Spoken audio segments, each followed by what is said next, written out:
पाठ एक में गद्य खंड का शेष भाग पढ़ाने जा रही हूँ। आप लोगों को गद्य पाठ में पाठ एक के प्रश्नोत्तर काव्य खंड के प्रश्न लिखने के बाद 20 पेज छोड़कर लिखने हैं। गद्य खंड का शेष भाग, पाठ एक के गद्य खंड का शेष भाग। अच्छाइयों के बीच भक्तिन में एक आध बुराई भी थी। वह लेखिका को प्रश्न रखने के लिए झूठ भी बोल देती थी या इधर उधर पड़े पैसों को एक मटके में रख देती थी। लेखिका ने जब उसके सिर मुड़ाने पर ऐतराज जताया तो भक्तिन ने सुनी सुनाई बात कहकर लेखिका को चुप किया। भक्तिन चाहती थी कि उसकी तरह दूसरे भी मालकिन की सेवा करें, उनके कार्य में हाथ बटाएं, किंतु वे सब ऐसा कार्य नहीं कर पाते। वह खुद कभी उत्तर पुस्तिकाओं को बांधकर, रंग की प्याली धोकर, कभी चटाई को झाड़कर लेखिका को मदद पहुंचाती। लेखिका की नई प्रकाशित रचना देखकर भक्तिन के चेहरे पर खुशी की चमक व्यक्त होती थी। भोजन के लिए न उठने पर वह लेखिका को कभी दही का शरबत, कभी तुलसी की चाय देती। रात को लेखिका के साथ देर तक जागने पर भक्तिन उनसे पहले ही जाग जाती थी। लेखिका के पालतू पशु भी अपने नित्य कर्म के लिए बाहर जाने के लिए बेचैन रहते थे। बद्री केदार के ऊंचे नीचे पहाड़ी मार्गों में भ्रमण करते वक्त भक्तिन ही लेखिका का साथ देती थी। एक बार युद्ध को देश की सीमा में बढ़ते हुए देख भक्तिन की बेटी दामाद उसे बुलाने आ पहुंचे, परंतु भक्तिन ने लेखिका का साथ छोड़कर जाने से इनकार कर दिया। रुपया पैसा वह भेज देती थी। एक बार भक्तिन ने लेखिका से गांव चलने का निवेदन किया और कहा कि वह मालकिन को कोई दुख नहीं होने देगी। लेखिका ने भक्तिन के प्रस्ताव को धन की कमी की आड़ में टालना चाहा तो भक्तिन ने जमा की हुई पूंजी के बारे में कहा। भक्तिन की इस उदारता के कारण लेखिका निरुत्तर हो गई।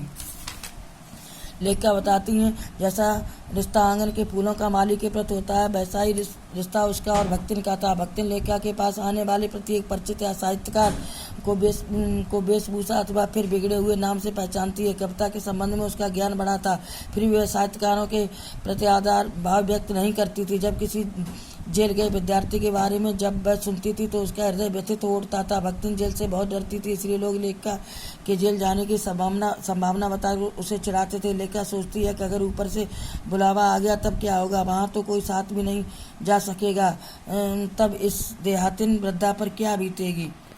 प्रश्न नंबर 1, नीचे लिखे गद्यांश को पढ़कर पूछे गए प्रश्नों के उत्तर लिखिए। गद्यांश, सेवक धर्म में हनुमान जी से स्पर्धा करने वाली भक्तिन किसी अंजना की पुत्री न होकर अनाम धन्या गोपालिका की कन्या है। नाम है लक्ष्मण अर्थात लक्ष्मी, पर जैसे मेरे नाम की विशालता मेरे लिए दुर्लभ है, वैसे ही लक्ष्मी की समृद्ध भक्तिन के कपाल की कुंचित रेखाओं में नहीं बन सकी।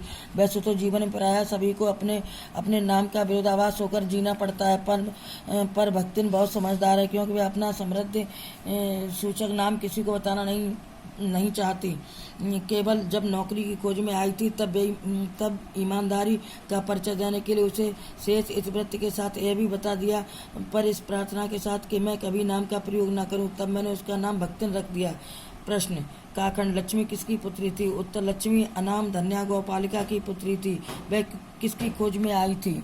वह केवल नौकरी की खोज में आई थी। लक्ष्मी का लेखिका ने उपनाम क्या रखा था? उत्तर, लक्ष्मी का उपनाम लेखिका ने भक्तिन रखा था। इस पाठ की लेखिका का नाम लिखें। इस पाठ की लेखिका का नाम आदेवी वर्मा। लेखिका की 2 रचनाओं के नाम लिखें। दीपशिखा, यामा। अगला प्रश्न, भक्तिन अपना वास्तविक नाम लोगों से क्यों छुपाती थी? भक्तिन को यह नाम किसने और क्यों दिया था? उत्तर, भक्तिन का वास्तविक नाम लक्ष्मी था।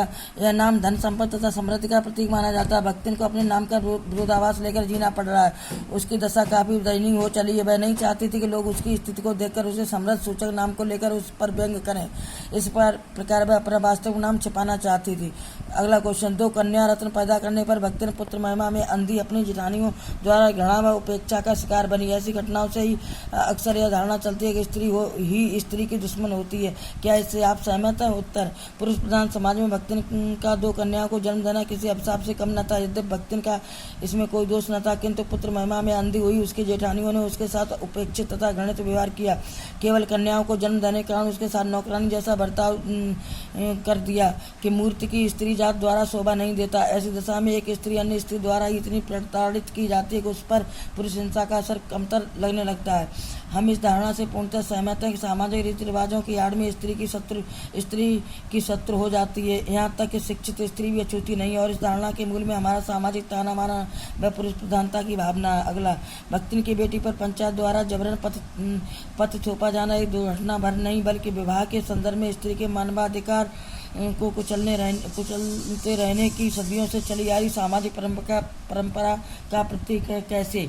उत्तर प्राचीन युग में नारी की सम्मानजनक स्थिति व स्वयंवर के द्वारा अपना वर चुनती थी, किंतु मध्यकालीन समाज में उसकी स्थिति में बदलाव आया। उसे घर की चार दीवारी के अंदर कैद कर दिया गया। पुरुष की तुलना में उसके अधिकार सीमित कर दिए गए और इस प्रकार पुरुष प्रधान समाज ने उसे एक वस्तु के रूप में स्थापित कर दिया। विवाह जैसी सामाजिक रीत में भी उसकी भूमिका शून्य हो गई।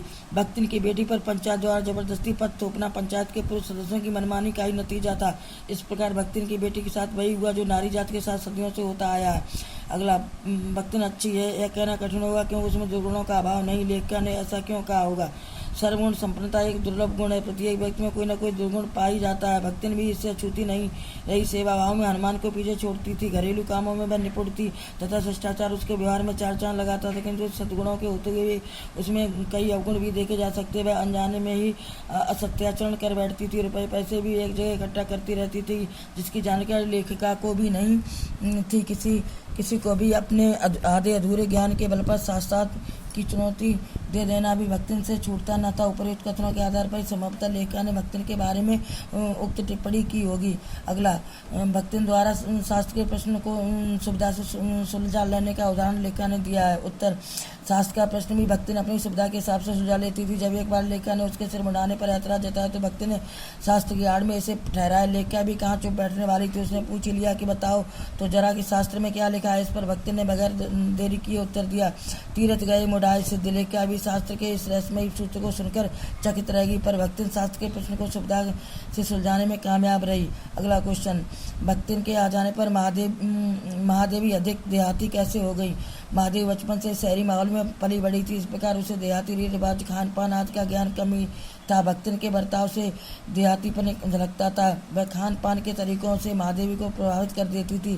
प्राय अपनी देहाती भाषा में ही अपना पक्ष रखती थी। महादेवी चाहती थी भक्तिन के व्यवहार बोलचाल के तरीके में बदलाव आ जाए। इसके लिए वह जितना प्रयास करती थी उतना ही वह भक्तिन के प्रभाव में आकर देहाती हो जा रही थी। उसी के प्रभाव में लेखिका अपनी असुविधाएं छिपाने लगी थी। अतः कहा जा सकता है कि भक्तिन को बदला नामुमकिन था, अपितु वह खुद ही दूसरों को बदल देती थी। बच्चों, पाठ पूरा हुआ। प्रश्न उत्तर लिखें।